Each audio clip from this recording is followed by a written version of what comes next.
name is Evin, and I'll be doing the Bible reflection for today on Matthew chapter 6, verses 25 to 34.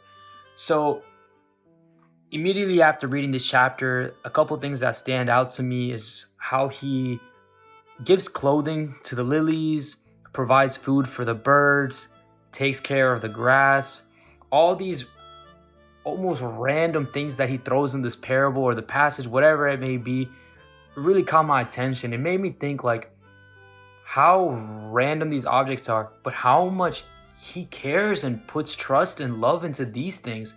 So then now, looking at myself, someone that's made in God's image and likeness, how much does he love me?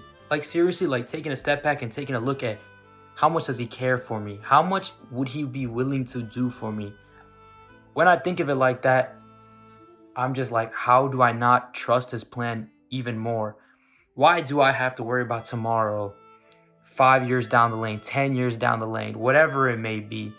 So as I was reading more about this passage, I started thinking about how it was in older times and how farmers, for example, would have to worry about if it would rain tomorrow and how that would affect their crops, if it would be too sunny and it would dry out their crops, all these things, right? And then I try to compare that to current times and myself now. I'm currently a student studying for med school, and honestly, something that always is on my mind is, will I make it to med school? Will I become a doctor? How will this play out? How will that play out? All these random things that I honestly have no control over. I have no idea how it'll go except trusting in God. And the last part of this verse is literally, therefore, do not be anxious about tomorrow, for tomorrow will be anxious for itself. Kind of telling us like, how will we be able to juggle today and tomorrow stresses? Like, try to deal with one thing at a time, because we are human at the end of the day. We're not God. We don't know everything. We can't control everything. So it's really important to be humble and recognize taking it one day at a time, trusting in the Lord's plan.